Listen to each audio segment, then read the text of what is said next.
Chapter 17. Don't get any stupid idea about keeping me, John said.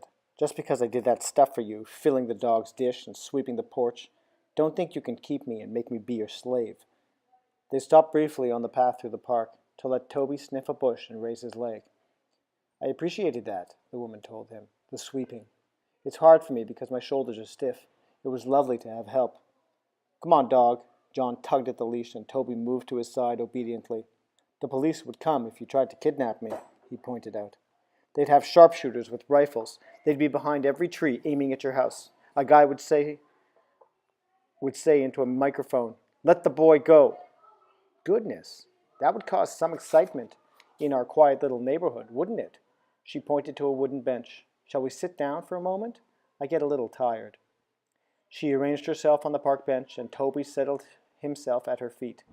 John sat beside her, kicking his feet restlessly. Anyway, you couldn't keep me because I already have a mom and a dad. They're coming to get me, maybe this afternoon.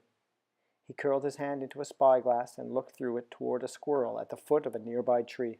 My dad has a shotgun, he said. He could kill that squirrel. He could blow its head off. He could blow your head off, he added, and turned toward her, still looking through his own curled hand. Goodness, why ever would he do that?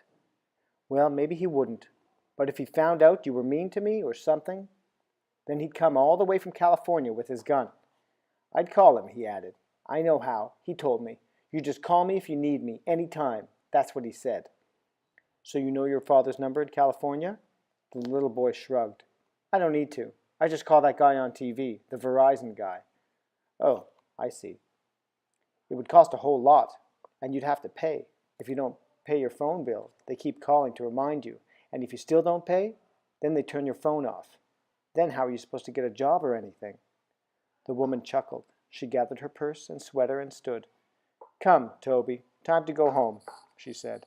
Actually, she said to the boy as he wound Toby's leash around his hand, I don't think I'll be looking for a job. I had one once. I was a teacher. But I've been retired for quite a while. Is your mother looking for a job? She asked as they walked toward the park entrance. Is that why you're worried about the phone? He scowled. My mom don't need a job, he said. She's rich. She lives in a mansion. She has bodyguards. Right now she's on vacation, he added. That's why I have to stay with you and be your slave. At the street corner, she put her hand lightly on his shoulder. Wait for the walk sign, she reminded him. He held tightly to the dog's leash. If it wasn't for me, he announced loudly, this here dog would be roadkill. The woman glanced down at Toby, waiting patiently for the light to change. You're probably right, John, she said.